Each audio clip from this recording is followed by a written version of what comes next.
este acto que organizamos hoy consta de una primera parte, que es la presentación, que va a ser nuestro hermano oriental, el padre Horacio Borges, de su libro sobre la Virgen. Pidió que quería tener una Biblia de Jerusalén, acá le traje la mía, que está, como ven ustedes, demasiado usada, no sé si bien o mal.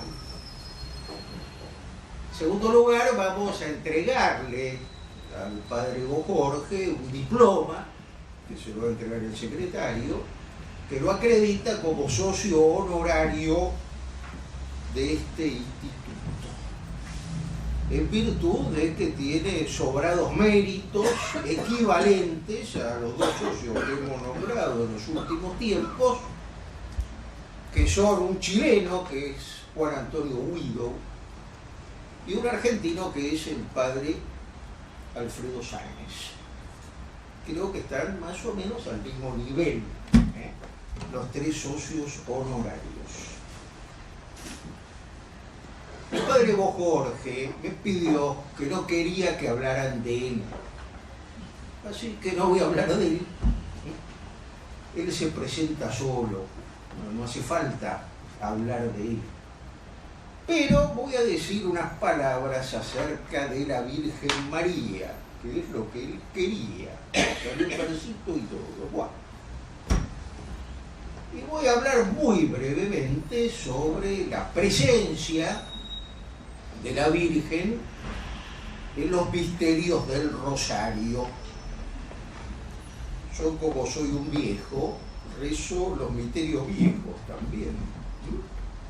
O sea, los misterios gozosos, los misterios dolorosos y los misterios gloriosos. Y la Virgen está presente en casi todos estos misterios. Empecemos por los misterios gozosos.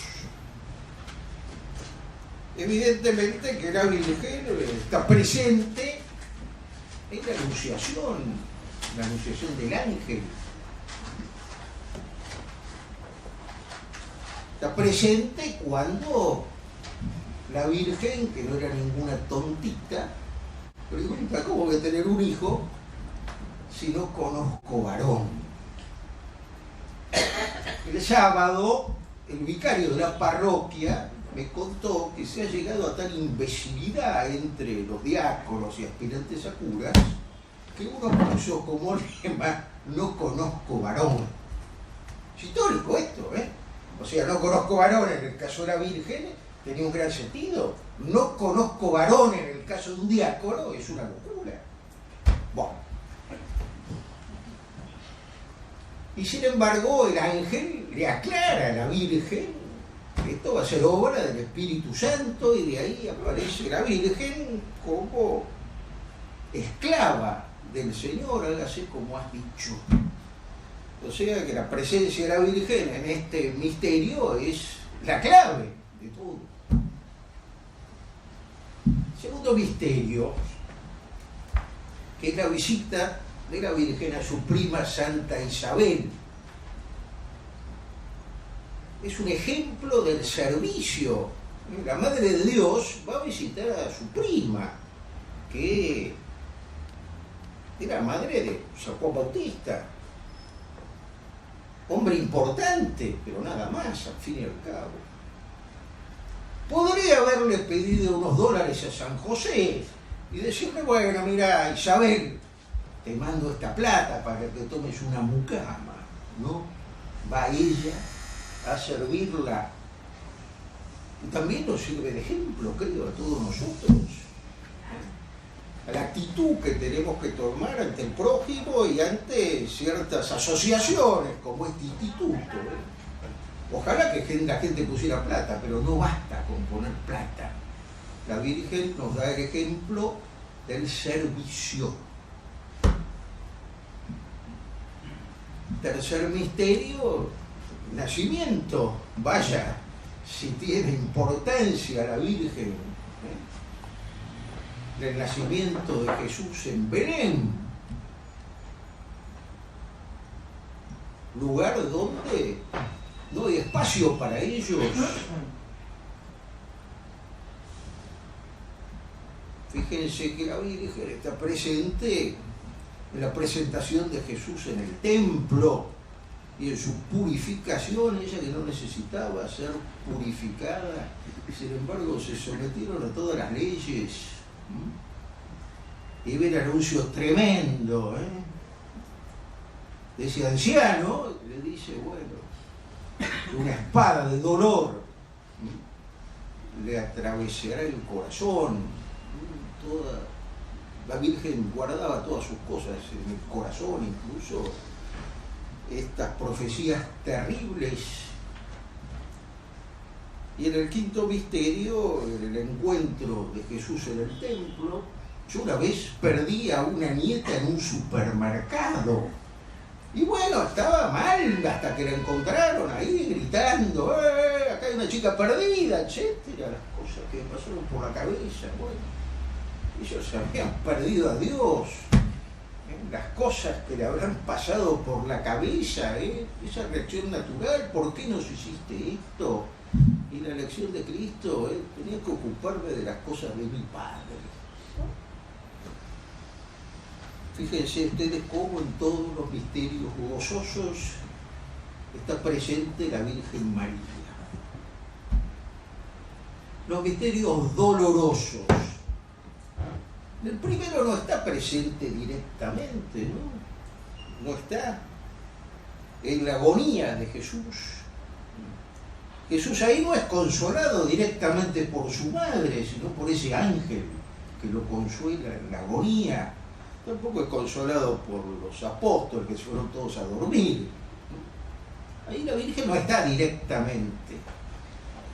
Pero la Virgen está presente, al fin y al cabo, cuando después de la flagelación y de la coronación de espinas, ese sinvergüenza de Pilato muestra a Cristo, he aquí al hombre. Y la madre estaba ahí, estaba doliente. La Virgen está presente en el camino del Calvario, junto con otras mujeres, sí, está presente. Y está presente en el momento de la muerte de Cristo, en el momento de la crucifixión. Hay una poesía muy linda de Gerardo Diego, que en una de sus partes, hablando del llanto de la Virgen y de cómo nosotros podemos también acompañar esto, dice: a la vera del camino permite que te acompañe, deja que en lágrimas bañe la orla negra de tu manto, a los pies del árbol santo, donde tu fruto se mustia, capitana de la angustia, no quiero que sufras tanto. Un gran poeta español se llama la Virgen, capitana de la angustia. Y finalmente, la Virgen está presente en los misterios gloriosos. Al fin y al cabo, ¿a quién se le aparece Cristo después de la resurrección? Se le aparece a su madre. La Virgen está presente en la ascensión, está presente cuando viene el Espíritu Santo sobre ella y los apóstoles. El cuarto misterio nos recuerda la dormición de la Virgen, la muerte y asunción de la Virgen en cuerpo y alma al cielo. El quinto misterio, casualmente, la proclamación de la Virgen como Reina y Señora de todo lo creado. O sea que creo que nosotros, los que rezamos generalmente el rosario, podemos inspirarnos en la Virgen para rezarlo mejor. Padre Jorge, no sé si usted está contrariado con esta presentación, contrario. pero bueno, Muy bien, muy bien. De usted no ha dicho Todos nada. nos preguntamos quién es esta mujer. Bueno, padre, lo Usted nos dejo. ha dicho Me mucho siento- acerca de ella. Bueno, muchas gracias. Gracias. Tengo que agradecerle al doctor Montecano y a los miembros del IFIP que le hayan permitido venir a hablar de la Virgen acá. Y esta charla, esta conferencia, empezaría con esa pregunta: ¿quién es esta mujer? Porque el título con que la presento es más bien la respuesta a esto. Es la Virgen María según los evangelistas, los 4 evangelistas. Los que mejor la conocieron y los que mejor nos hablan de ella, porque inspirados por el Espíritu Santo nos dicen todo y solo lo que el Señor quiere que sepamos acerca de ella. A veces nosotros quisiéramos de repente saber más, ¿no? Hay meditaciones de místicos, de místicas que nos hablan más, que nos dan más detalles, ¿no es cierto? Por esa piadosa comunicación que quizá ella les hace.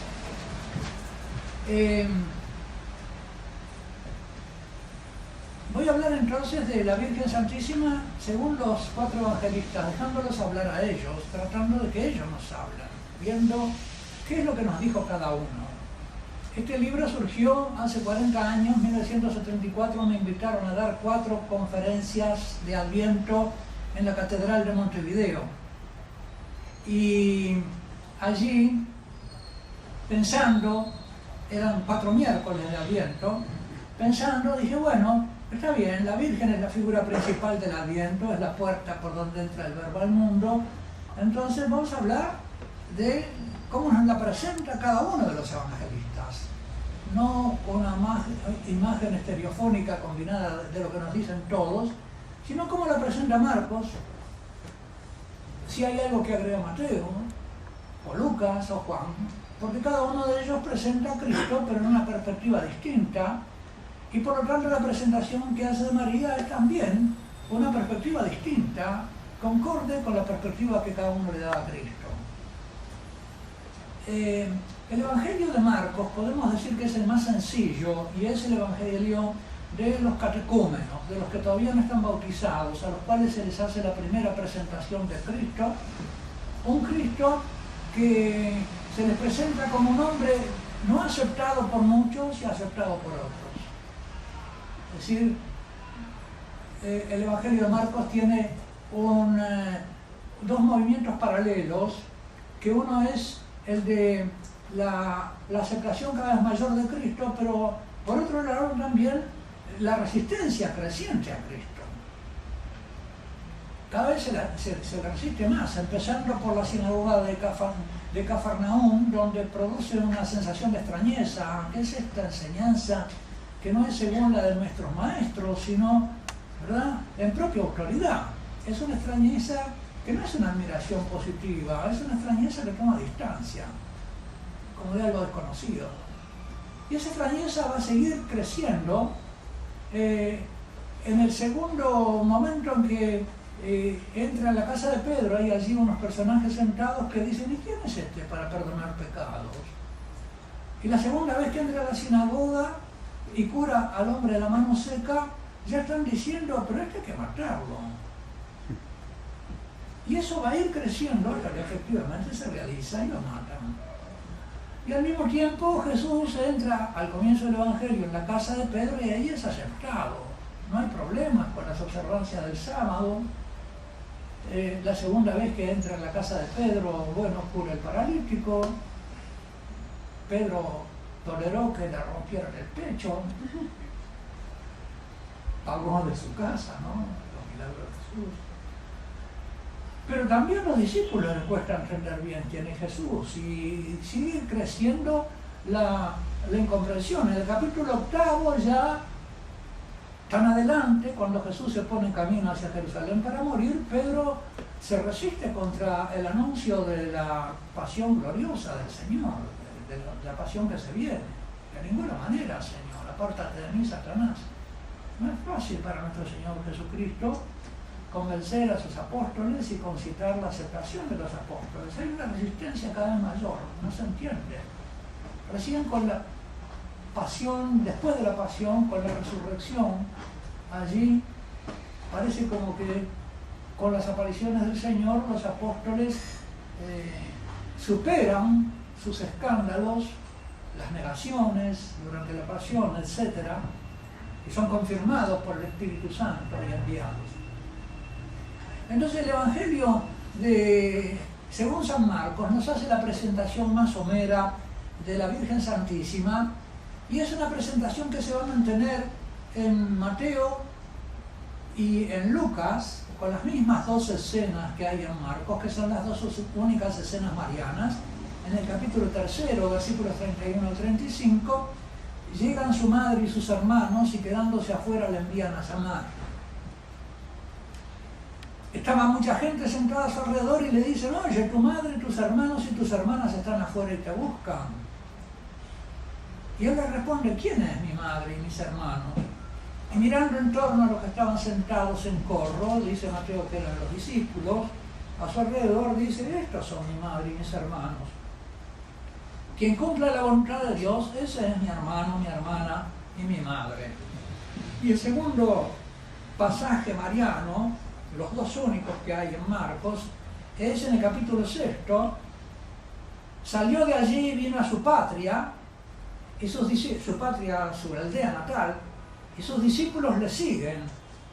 Y cuando llegó el sábado se puso a enseñar en la sinagoga de Nazaret, y la multitud al oírle quedaba extrañada y decía: ¿de dónde le viene esto? ¿Qué sabiduría es esta que le ha sido dada? Y esos milagros hechos por sus manos. ¿No es este el carpintero, el hijo de María, hermano de Santiago, José, Judas y Simón? ¿Y no están aquí sus hermanas entre nosotros? Y se escandalizaban a causa de él. Jesús les dijo: un profeta solo en su patria, entre sus parientes y en su casa carece prestigio. Y no podía hacer allí ningún milagro, a excepción de unos pocos enfermos a quienes curó imponiéndole las manos, y se maravillaba de su falta de fe. No pudo hacer allí ningún milagro.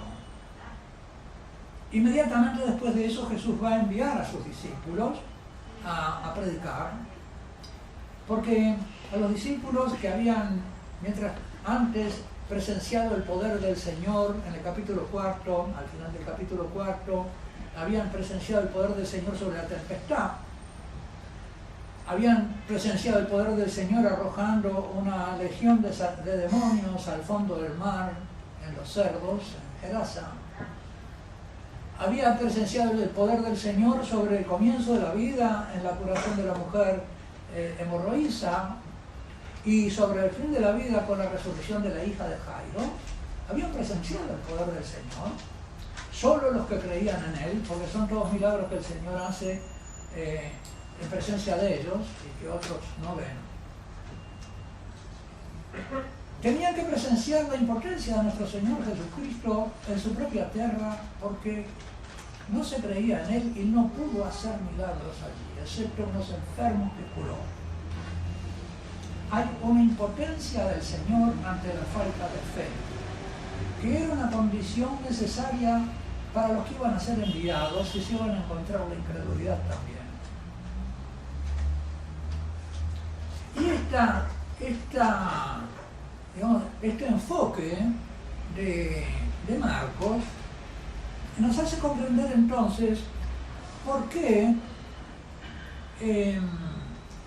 en Marcos 3, 20 a 21, un poquito antes de estos dos pasajes, el primero es Marcos 3, 31 a 35, y en el versículo 20 anterior al 35, Jesús vuelve a casa. Cuando se habla de casa, se habla de la casa de Pedro, y es la iglesia, y la sinagoga es el pueblo incrédulo. La sinagoga es el lugar del rechazo, y la casa de Pedro es el lugar de la aceptación. Se aglomera otra vez la muchedumbre, de modo que no podían comer, por una parte, ¿verdad?, la recepción lo buscan, y se enteraron sus parientes y fueron a hacerse cargo de él, porque les decían: está fuera de sí, está loco. Y un poquito después, de esto, se interrumpe la acción y se enfrentan con Jesús diciéndole que él cura por los demonios, por el poder de los demonios. Así que no es solo loco, es un endemoniado. A los parientes le dicen que está loco, pero a él lo enfrentan como endemoniado. Va creciendo la oposición y también la interpretación con animadversión. Está fuera así, y entonces vienen, después de ese enfrentamiento, y suele hacer esto Marcos, ¿no? Suspende una narración, dice otra cosa y vuelve a retomarla. Después de esto, del 3:20, viene la escena que leímos en primer lugar. Ahí están tu madre y tus hermanos, los habían traído, los habían hecho venir. Y posiblemente los familiares de él se trajeron a la madre, como para que la madre redujera al loco.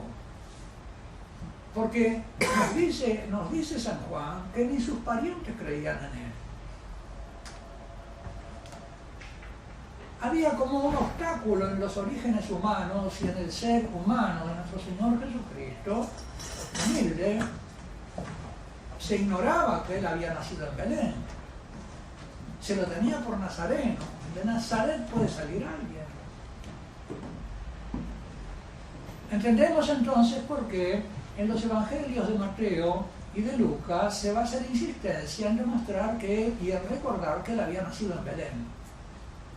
Porque la expectativa judía decía que el Mesías debía nacer en Belén.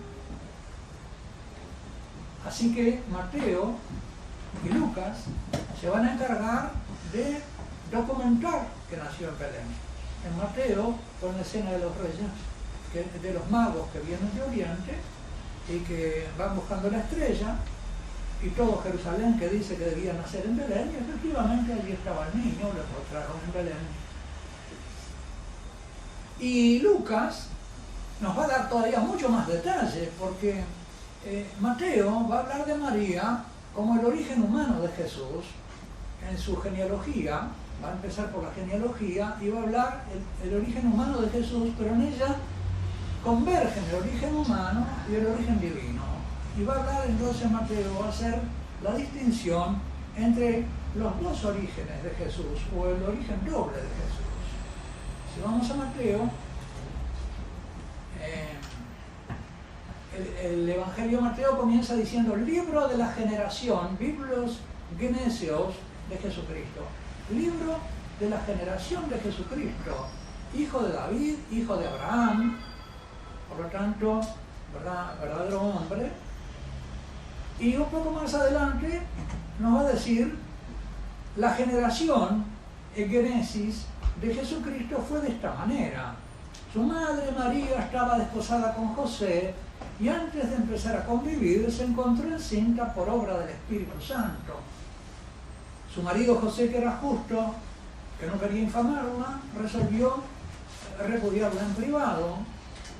Así lo tenía planeado cuando el ángel del Señor se le apareció en sueños y le dijo: José, hijo de David, no temas tomar contigo a María tu mujer, porque lo engendrado en ella sea del Espíritu Santo. Dará a luz un hijo y le pondrás por nombre Jesús. Tú le pondrás nombre, esto es propio del Padre, tú serás padre. Porque él salvará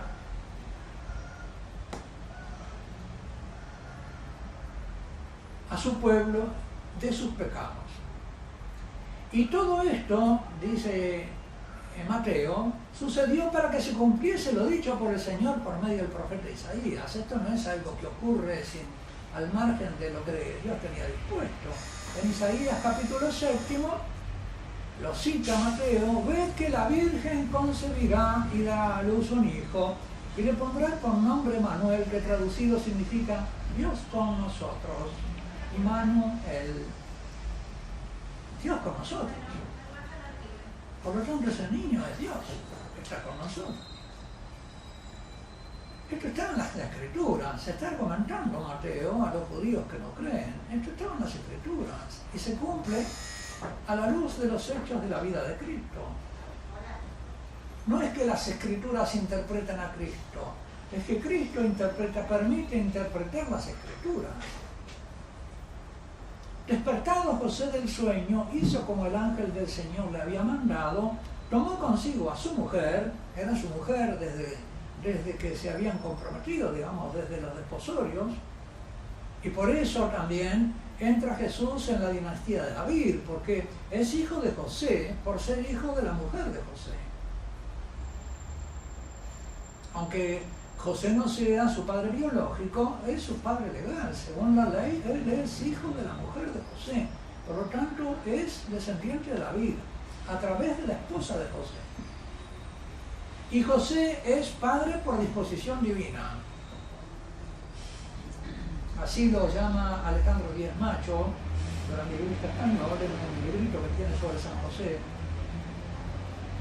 Su mujer, la cual, sin que él antes la conociese, es decir, tuviese relación con ella, dio a luz un hijo y le puso por nombre Jesús. Por lo tanto, la genealogía de la génesis, el origen del Mesías, según Mateo, es doble. Por un lado, viene por las generaciones humanas, y por otro lado viene porque María concibe por obra del Espíritu Santo un hijo que no es hijo biológico de José, sino hijo de Dios. Así que están los dos orígenes en Jesús. Si vamos un poco al Evangelio de Juan, Juan nos expresa largamente las objeciones del pueblo judío y de los judíos a nuestro Señor Jesucristo y los motivos por los que se los rechazaron. Dice en Juan 6, 41, 42, los judíos murmuraban de él porque había dicho: yo soy el pan que ha bajado del cielo. Y decían: ¿no es este Jesús, hijo de José, cuyo padre y madre conocemos? De nuevo el escándalo del origen humano. ¿Cómo puede decir ahora ha bajado del cielo? Es ahí donde tropezaban, en su origen humano, en su humanidad. Y en Juan 6:60, muchos de sus discípulos al oírle dijeron: es duro este lenguaje. No solo los judíos, los discípulos. ¿Quién puede escucharlo? Y se apartaron de él. Y sus hermanos de sangre, los hermanos en la Sagrada Escritura, son los parientes en sentido amplio. Si ustedes toman el libro de las Crónicas y ven allí cuando se habla de los clanes judíos, se habla de 600 hermanos de la tribu tal, de 200 hermanos de otra tribu. Evidentemente que no son hijos de los mismos padres y madres, son todos los parientes.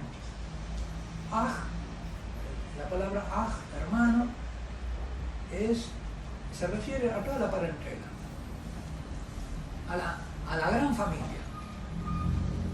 Le dijeron sus hermanos, sus parientes: sal de aquí y vete a Judea para que también tus discípulos vean las obras que haces. Estoy leyendo Juan 7:5, porque nadie actúa en secreto cuando quiere ser conocido. Lo buscaban para matarlo, por eso Jesús no andaba por ahí. Si haces estas cosas, muéstrate al mundo. Y comenta San Juan, es que ni siquiera sus hermanos creían en él. Sus parientes tampoco. Y en Juan 7, 15, 16, los judíos asombrados decían: ¿cómo entiende de letras sin haber estudiado? El mismo escándalo. Jesús le respondió: mi doctrina no es mía, sino del que me ha enviado. Si es hijo de Dios, acá está el otro origen. Recibe su conocimiento del Padre por generación divina. Y eso, a esa realidad de la identidad de nuestro Señor Jesucristo, están totalmente ajenos a los judíos. Por eso les dice: vosotros no creéis en mí porque no conocéis a mi Padre. Y nadie puede ir al Padre si no es por mí. Si no creen en mí, no pueden llegar nunca al Padre. Y nadie viene a mí si el Padre no lo trae.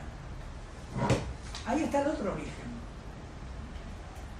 Había pues discusiones del pueblo sobre el origen de Cristo.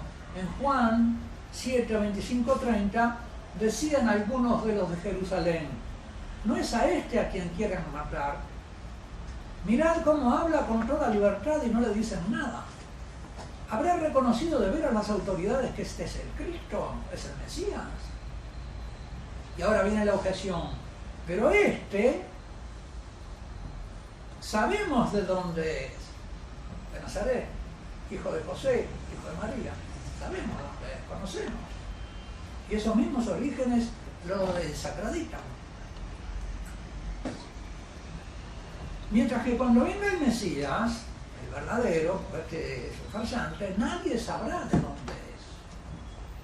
Es una convicción que tenían los judíos, que cuando venía el Mesías no se conocían sus orígenes, que estaba incluso y nadie lo conocía, ni él mismo dice sabía. Lo vamos a ver ahora en la cita siguiente que viene de Justino.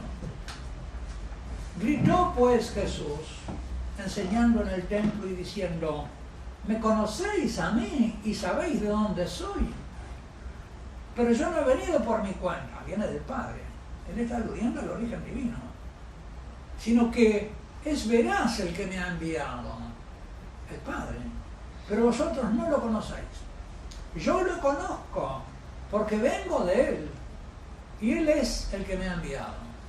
Jesús se presenta ya a Nicodemo como el explorador del Padre. Los judíos no habían creído a los exploradores de la tierra, que fueron Josué, Caleb y otros, a explorar la tierra, y volvieron 10 de ellos hablando mal. Hay unos gigantes que nos van a comer como langostas. Solo Caleb y Josué dieron testimonio de que tenían que entrar en la tierra, que era una tierra buena y que Dios los iba a hacer entrar. Pero la generación no creyó y quedó tendida en el desierto. Y por eso Jesús le dice: ¿cómo creerán al que les habla del cielo si cuando les hablé de la tierra no creyeron? Es decir, Jesús se presenta como el explorador del Padre. Nadie ha visto al Padre, nadie conoce a Dios, nadie conoce al Padre, sino el Hijo, el que vive de cara a la profundidad del pecho del Padre. Él nos lo explicó. Es el origen divino de Jesús. Y claro, un hecho único, la encarnación del Verbo. Digo, ¿qué nos podemos extrañar que la gente fuera ignorante de esto? Que ignorara los orígenes en Belén, que ignorara y que tropezara, escandalizada, en el origen aparentemente. Sin embargo, en la Sagrada Escritura, los orígenes del Mesías están en el libro de Ruth. Y en el libro de Ruth, Elimelech, sus dos hijos, Mahlón y Gilión, son personajes, digamos, de tragedia. Tienen que dejar por el hambre su tierra, se van a otro pueblo, a Moab. Allí en los campos de Moab mueren, quedan sus mujeres viudas. Noemí, la dulce, dice: no me llaméis dulce, llamadme amarga, porque he perdido todo. Y Ruth la sigue. Y es de Ruth que van a ser el Mesías, que van a ser David, que es la abuela de David. En la nota de Monseñor Straubinger, en su Biblia comentada, comenta el pasaje de Juan 7, 25, 30, que les leía un poquito antes, y comenta la palabra este. Y dice Straubinger, este en tono despectivo, de este sabemos de dónde viene. El Mesías no sabemos, pero este sabemos. De Nazaret puede salir algo bueno. En este mismo desprecio, cuando le señalan a Jesús, ahí está tu madre y tus hermanos, se le están enseñando a sus discípulos, diciéndole: miren el maestro de ustedes, es de esta gentuza. La Virgen lo desautorizaba por su aspecto de aldeanita, humilde, despreciada. Y eso lo retoman Mateo y lo retoma Lucas, y de alguna manera está presente ese menosprecio a Juan también en todos estos ataques que Jesús sufre. Dice, continúa Monseñor Straubinger: los judíos esperaban que el Mesías, después de nacer en Belén, del linaje de David, aparecería con poder y majestad para tomar posesión de su reino, según Daniel 7. También creían, combinaban, ¿no? Pero en un aspecto glorioso Daniel 7, pero Jesús se llama a sí mismo el Hijo del Hombre, el que baja del cielo. Entonces, ese Mesías que baja del cielo, ¿de dónde viene? Sino del Padre. del anciano de días que está sentado en el trono, y de las nubes viene ese Hijo del Hombre que es el nuevo Adán, mientras que del fondo del mar, de la lejanía absoluta de Dios, porque el fondo del mar es el lugar de la distancia más grande entre el trono de Dios y la profundidad y el abismo, el fondo del mar es el lugar donde van los malvados, los más lejanos de Dios, la generación del diluvio, al fondo del mar, el ejército del faraón, al fondo del mar, el profeta Jonás desobediente, al fondo del mar, el que escandaliza a uno de estos pequeños, al fondo del mar, a la lejanía. Jesús baja al fondo de las aguas, llevando los pecados de la humanidad, y es arrojado al desierto para ser tentado por el demonio como chivo expiatorio, el del Levítico, cargado con los pecados de su pueblo. Él se cargó con los pecados, el servidor sufriente de Isaías 53. Todo eso está en las Escrituras. Y todo eso lo conocieron y lo pudieron conocer los cristianos porque la vida de Cristo les enseñó a leerlas. Y el que se cerraba a Cristo y no quería y ignoraba su vida, no podía entender las Escrituras, siendo los doctos que las conocían mejor. Los depositarios del conocimiento de las Escrituras, por no creer en la vida de este hombre, Dios, no tenía la llave de interpretarlas. Y de alguna manera estos ignorantes galileos, por conocer a Jesús, se le abría el conocimiento de las Escrituras y también el conocimiento de quién es esta mujer. Continúa Straubinger, también creían erróneamente que Jesús era de Nazaret y por lo tanto no quisieron ver en él al Mesías. Mas a pesar de las palabras y hechos con que él puso en evidencia que se cumplían en su persona todos los anuncios de los profetas, nunca procuraron averiguar con exactitud dónde había nacido. No obstante lo que se había hecho público, y sabemos por Mateo 2:2-6. Comprendemos así entonces la importancia que tenía para Mateo demostrar los orígenes de Jesús, tanto humanos como divinos, en la concepción por el Espíritu Santo en María Virgen. Hay otra nota también a Juan 7:25-30 que tomo yo de San Justino en su diálogo con el judío Trifón. San Justino, un padre de los primeros siglos, apostólico, nos reporta cuál era la convicción de los judíos acerca del Mesías, por lo que también Trifón rechazaba a Jesús como Mesías siglos después. Y decía Trifón, en cuanto a Cristo el Mesías, si es que ha nacido ya y está en alguna parte, es desconocido y ni él se conoce a sí mismo, ni tiene poder alguno hasta que venga Elías a ungirle y lo manifieste al mundo. Jesús ya había dicho que Elías era el Bautista y que él lo había manifestado, ya había venido Elías, era el Bautista, y eso lo habían entendido los discípulos. El Bautista es el que le presenta a los discípulos a Jesús. Este es el Cordero de Dios. Eso está clarísimo en Juan.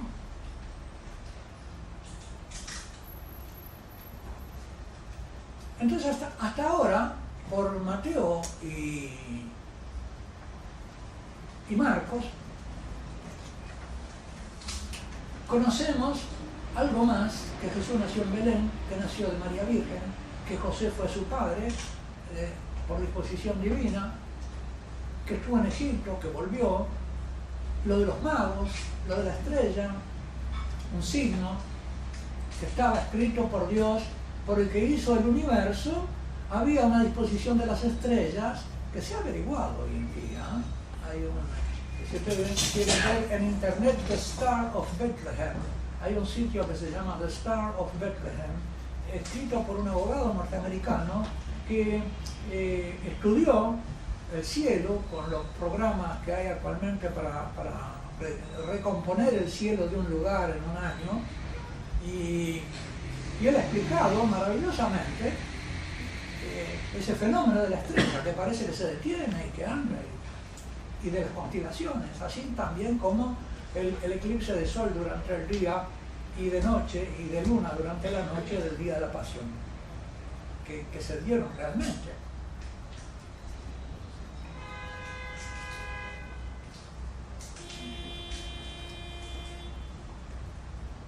Vamos entonces al Evangelio según San Lucas. Yo le he agregado a este libro, sobre lo que era el librito originalmente, dos apéndices. Uno sobre el valor histórico de los evangelios y otro sobre San Lucas, médico griego, porque precisamente lo que San Lucas, médico griego, viene a aportarle a estas enseñanzas teológicas de Marcos y de Mateo es la certeza. Si leemos el prólogo de San Lucas, vemos que es como una especie de programa metódico. Dice: puesto que muchos han emprendido el trabajo de coordinar la narración de los hechos, la narración, la historia de los pragmata, de los hechos, son hechos, pragmata,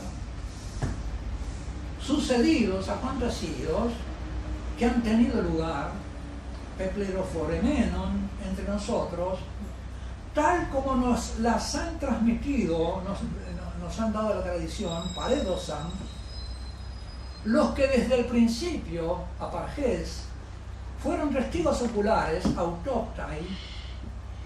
Un médico está hablando del autóctai, del propio testimonio, de ver con sus propios ojos, y servidores, hiperetai, del verbo, del logos. He decidido yo también, después de haber investigado diligentemente todo desde los orígenes, así que él volvió a investigar todo diligentemente desde los orígenes, viendo los testigos, escribírtelo por su orden, ilustre Teófilo, para que conozcas la certeza de las enseñanzas que has recibido. Todo apunta a la certeza. Teófilo es el cristiano del mundo griego, instruido en los misterios cristianos, pero al padre hay que darle la certeza, porque está en medio de un mundo judío, como los trifones, que niegan todas las certezas y todas las evidencias. Si ustedes leen el diálogo de Justino con Trifón, los compañeros de Trifón se matan de risa, se burlan de las cosas que dice Justino.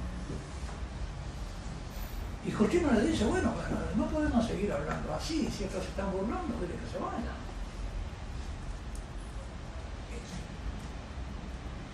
Es un prólogo metódico. Lucas es un médico griego. Yo busqué, o mejor dicho, tuve la suerte de encontrarme una obra de un médico griego contemporáneo de Lucas y también compatriota de Lucas, que se llama Materia Médica, Pedanios Dioscórides, que tiene también como un prólogo muchísimo más largo, más verboso, verborrágico, pero que tiene los mismos criterios críticos. Dice, extracto un poco de su prólogo porque es muy largo. Le recuerdo los términos de Lucas: puesto que muchos han emprendido el trabajo de coordinar la narración de los hechos sucedidos entre nosotros, tal como nos las han transmitido los que desde el principio fueron testigos oculares y servidores del verbo, he decidido yo también, después de haber investigado diligentemente todo desde los orígenes, escribírtelo por su orden, ilustre Teófilo, para que conozcan la certeza, la asfaleia, ¿no? Sfalo es resbalar, asfaleia es que uno no resbala, no se engaña, la firmeza, la certeza de las enseñanzas que has recibido. Escuchen ahora este resumencito del prólogo de la Materia Médica de Pedanios Dioscórides. Dado que muchos, no solamente de los antiguos, pero también de los autores modernos, hayan escrito acerca de la composición, virtud y prueba de las cosas medicinales, porque él escribió una obra de medicina con las plantas y dibujos de las plantas, se guardan copias de esas copias manuscritas, de esa obra naturalmente también manuscrita. Oh amicísimo Ario, todavía procuraré darte a entender que no en balde o sin razón alguna me moví yo a tratar semejantemente de este mismo negocio, visto que algunos de ellos ninguna cosa acabaron, y otros, aunque escribieron mucho, fue de cosas oídas, tratando muy de corrida la virtud y prueba de los remedios, no regularon con la experiencia sus efectos y propiedades, la experiencia. Erraron también en el orden. Lucas va a escribir según orden. No juzgues por el lenguaje el valor de nuestra fatiga en investigar experimentalmente, sino por la experiencia y solicitud con que trato las cosas subyectas, de las cuales, habiendo visto muchas con mis propios ojos, diligentísimamente, y alcanzado otras de la historia cierta y consona a todos, y finalmente habiendo entendido algunas por la narración que me hicieron los habitantes de los lugares donde estas hierbas nacen, después de haber sido por mí interrogados curiosamente, procuraré escribir por orden diverso del que siguieron los otros las especies y virtudes de todas ellas, en la experiencia. Sobre Lucas médico ha habido mucha literatura que investigó a ver si en la obra de Lucas había términos propios de un médico, y no encontraron. Investigaron también a ver los prólogos de los historiadores de la época, a ver si había coincidencias con los prólogos de los historiadores. Pero yo no encontré nunca, cuando hice este estudio, por ningún lado, que hubiera estudios sobre los prólogos de las obras medicinales. En gran parte porque los escritos medicinales del mundo griego es una masa inmensa que no ha sido publicada toda. Yo tuve la suerte de toparme con esto de Dioscórides, la suerte no, creo que me guiaron, y para ver que es un médico que tiene los mismos principios de este. Y estudiando las historias de la medicina griega, me enteré de que hay, fundamentalmente en ese tiempo, había 3 grandes escuelas de la medicina. No es todavía, que la medicina era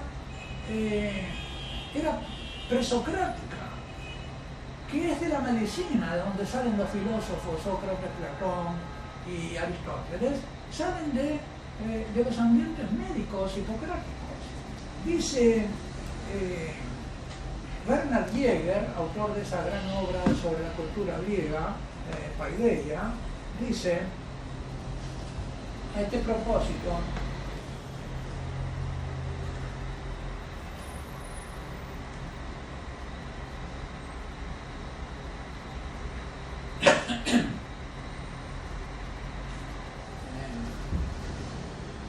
el médico griego, dice Bernard Jäger, estoy leyendo en el libro en la página 110, Lucas como médico de formación griega. ¿Qué sabía Lucas como médico griego? Es este un capítulo estancado de los estudios lucanos. Si nos atuviéramos al estado actual de los mismos, el análisis del vocabulario y del estilo de Lucas parecería ser un camino definitivamente descartado para darnos a conocer lo que fue Lucas como médico griego, la causa de su desarrollo, etc. Bueno. Por otro lado, el erudito Bernard Jäger, en la página 111, el último párrafo, nos da información que nos ilumina acerca de lo que con toda seguridad fue también Lucas. Y dice Bernard Jäger: las conocidas obras sobre historia de la medicina de Hecker, Sprengel, Rosenbaum y otras denotan una misma estrechez de horizontes al enfocar la posición que la medicina ocupa dentro del conjunto de la cultura griega, no como un problema, sino considerando a esta simplemente como una profesión. Era mucho más que una profesión. Las investigaciones filológicas sobre la historia de la medicina griega, en su mayor parte, siguen en su mayor parte la huella de estos autores, que los llevan a perderse. El médico griego, prosigue notando Bernard Jäger, era más que un mero profesional como lo entendemos hoy. Era, dice, el representante de una cultura especial del más alto refinamiento metódico y al propio tiempo la encarnación de una ética profesional ejemplar por la proyección del saber sobre un fin ético, rama de filosofía práctica, de carácter práctico, la cual por tanto se invoca constantemente para inspirar confianza en la fecundidad creadora del saber teórico en cuanto a la construcción de la vida humana. tiene que ser socio honorario San Lucas del instituto, mucho antes que yo. Tiene ciertamente mérito. Sin exageración puede afirmarse que la ciencia ética de Sócrates, que ocupa un lugar central en los diálogos de Platón, habría sido inconcebible sin el procedimiento de la medicina. De todas las ciencias humanas entonces conocidas, incluyendo la matemática y la física, la medicina es la más afín a la ciencia ética de Sócrates. Sin embargo, la medicina griega no merece ser tenida en cuenta solamente como antecedente de la filosofía socrática, platónica y aristotélica en la historia del espíritu, sino además porque por primera vez la ciencia médica, bajo la forma que entonces revestía, traspasa los linderos de una simple profesión para convertirse en una fuerza cultural de primer orden en la vida del pueblo griego. Estoy leyendo la página 112. Una fuerza cultural de primer orden en la vida del pueblo griego. A partir de entonces la medicina va convirtiéndose más y más, aunque no sin disputa, en parte integrante de la cultura general. Cultura general en el sentido que tiene Werner Jäger, la Enkyclion Paideia, la enseñanza global, la cultura total, de todos los aspectos del ser humano. En la cultura moderna no llegará a recobrar nunca ese lugar. La medicina de nuestros días, fruto del renacimiento de la literatura médica de la antigüedad clásica en la época del humanismo, a pesar de hallarse tan desarrollada, es por su especialización rigurosamente profesional, algo completamente distinto de la ciencia médica antigua. Eso era Lucas entonces, como médico. No lo podemos pensar por analogía con la medicina actual. Era un sabio de la época. Posiblemente eran los exponentes máximos de la sabiduría griega. Más, por supuesto, mucho más que los sofistas. Porque los sofistas eran simplemente, ¿verdad?, teóricos y políticos y usaban el lenguaje para, según convenía. Pero estos tenían una sabiduría encarnada al servicio del hombre, es decir, una filosofía práctica. Estamos en los antecedentes de la fundación del instituto. Ahora tenemos un punto de apoyo sólido para imaginar no la personalidad de ese Lucas que no abandona a Pablo cuando todos lo abandonan, el que se acerca a María para escucharla, porque dijo que fue desde el principio, averiguar desde el principio. ¿Y cuál es el principio de Cristo sino la Virgen, su madre? Y por eso de él sabemos, del ángel, porque fue a preguntarle a María. Por algo es el evangelista que la pinta. Dejó un cuadro de ella, una pintura. Pedaños de los corridos se dedicó a dibujar plantitas. Lucas sabía dibujar plantitas, pero nos dibujó a la Virgen. Entonces, totalmente verosímil, calza perfectamente entre las habilidades de un médico el saber dibujar.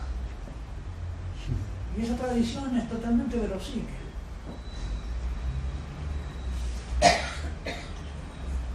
Habíamos buscado en vano obras que ofreciesen una consideración complexiva de la personalidad médica de San Lucas, sobre una base más amplia que los indicios filológicos, ¿no?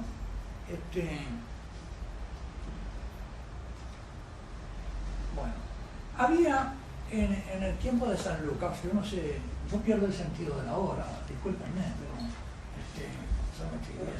¿cuánto llevo hablando? Empezamos a las 7. No, es mucho. ¿Tienen una pausa para descansar? No, siga, por favor. Bueno, ahora les quiero hablar porque yo me metí entonces un poco a estudiar lo que pude de la medicina griega y se reconocen 3 escuelas de la medicina griega, tres centros de medicina griega, una en Atenas, otra en Alejandría y otra en Tarso de Cilicia.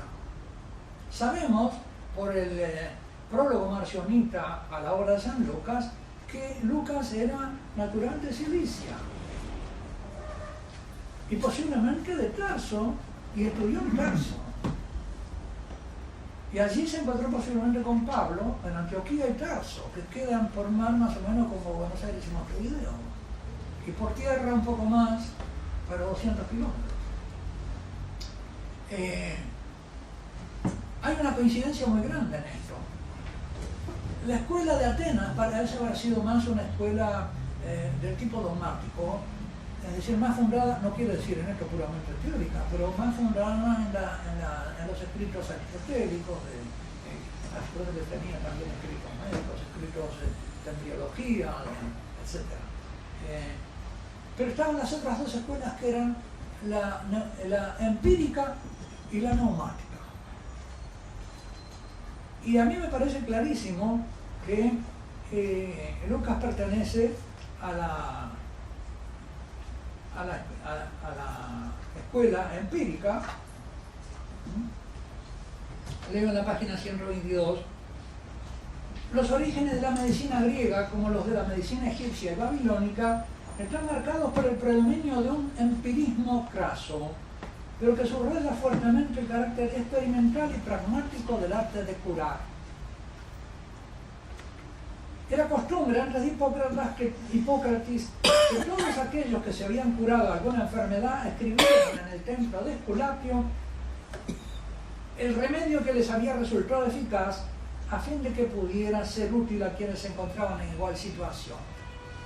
Hipócrates fue el primer gran sistematizador inteligente de esta masa casuística y unió a sus dotes de observación el genio crítico y un método rudimentario pero germinalmente riguroso, tomado de los filósofos y de la sabiduría tradicional que encontró en el hogar de Escolapio, el dios de la salud.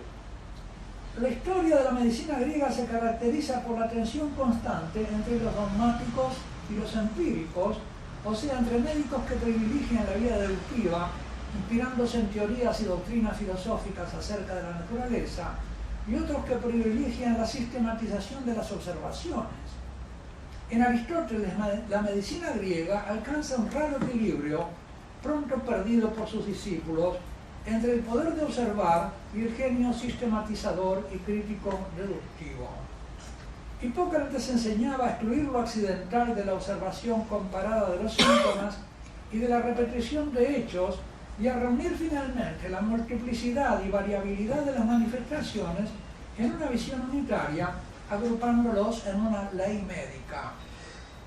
Hubiera bastado este precedente metódico para formar una cabeza capaz de hacer teología como Lucas a partir de síntomas y hechos concretos, como él hace, por ejemplo, contando la historia de los hechos, que es en el fondo contar la historia de las obras del Espíritu Santo. Es ver cómo actúa el Espíritu Santo, como una constante en la Iglesia, que tiene relación como actual desde el principio de la concepción de la Virgen, como Señor y dador de vida. Y en esto, él que era sirio, pertenecía por un lado a la cultura griega, que en ese tiempo había en Cilicia, pero también estaba cercano al mundo semítico y al mundo bíblico. Hay en la Sagrada Escritura la convicción que reconoce Martin Buber en sus obras, el rabino, filósofo, de que el Espíritu Santo tiene que ver con la vida, en su origen y en su fin, tanto en la concepción como en la resurrección. Cito dos textos bíblicos. Eclesiastés 11:5 dice: del mismo modo que no sabes cuál es el camino, el modo de obrar del Espíritu en los huesos, en el útero de la mujer encinta, tampoco conocerás la obra de Dios que todo lo hace. Es decir, se atribuye la obra de la generación y de la gestación en el seno de la mujer al Espíritu Santo, es obra del Espíritu Santo. Y es misteriosa, pero la obra del Espíritu Santo. La infusión del alma, diríamos nosotros, pero también el alma como principio ordenador de la materia y de la vida. Y otro texto, ahora sobre la resurrección, es el famoso de Ezequiel 37, los huesos que se revisten de carne por acción del Espíritu Santo y que se les sopla un soplo de vida y reviven. Ezequiel 37, 5, 10. No les leo el texto porque ustedes lo pueden comprobar. Pero entonces el Espíritu Santo estaba relacionado con la vida, su principio y su fin. Y la escuela neumática, que era otra escuela de medicina, tenía que ver precisamente con el neuma como principio vital. El principio vital en los animales y en el hombre, el neuma. Y por eso el neuma también es la fuerza de la naturaleza, el viento, la respiración, la tos, el estornudo. Aristóteles trata de estos fenómenos del neuma. Y la medicina neumática tomaba eso también. Y por eso uno se explica que al mismo tiempo que Lucas es el evangelista del trípode empírico, ¿no? El asentamiento del trípode empírico, la observación, el razonamiento y la sistematización, ¿no?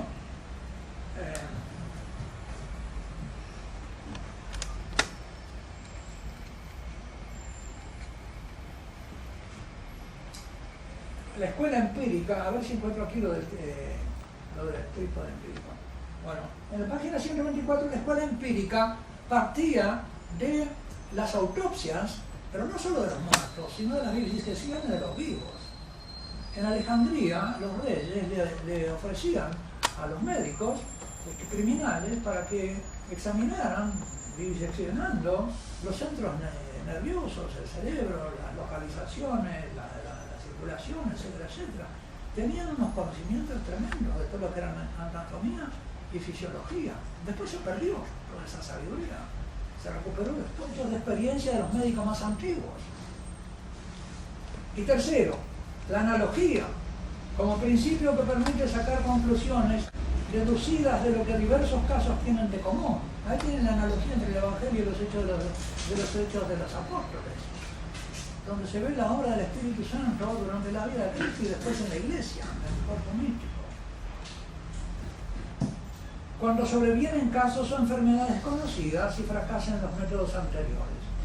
Basta una somera comparación con el prólogo de Lucas para encontrar claros equivalentes de la observación propia de los apóstoles y su transmisión por tradición. En cuanto al tercer principio de la analogía, es muy semejante al que domina en los evangelios y los hechos. Bueno, son 8:15, ya he hablado bastante, ustedes podrán después encontrar en el libro estas indicaciones, pero entonces me parece que Lucas ha sido elegido por el Espíritu Santo para agregar a la, digamos, relativamente escueta explicación de Mateo que la Virgen concibió por el Espíritu Santo, pero no nos dice cómo. Lucas fue a ver a la Virgen, nos cuenta lo del ángel, lo recibió de la Virgen, ¿cierto? Sabemos lo de Isabel, sabemos del Espíritu Santo, sabemos que es a la vez el evangelista del corazón de María. María guardaba estas cosas en su corazón, y fue en ese corazón donde Lucas recogió muchas de esas cosas, de los misterios de Cristo.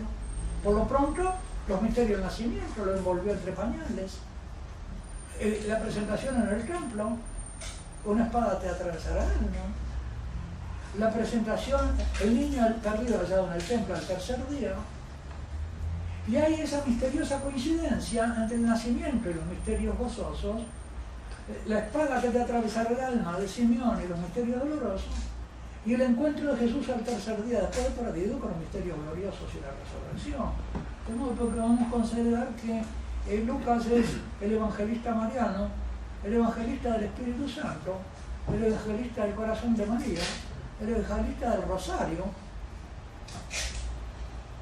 ese que fue el que nos dejó un retrato de la Virgen, un ser privilegiado, elegido, y sobre todo el que se preocupó de darnos la certeza. A los que venimos de la cultura grecorromana, necesitamos la certeza de lo sucedido. Y él fue a buscar la certeza con los testigos presenciales, los autóctonos y los servidores del verbo.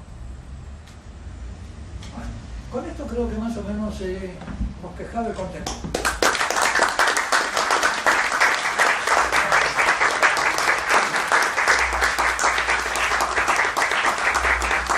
Quiero, padre, primero agradecer exposición brillante, excelente, y después, bueno, darle un título de miembro honorario del instituto, es un honor para nosotros. Muchísimas gracias.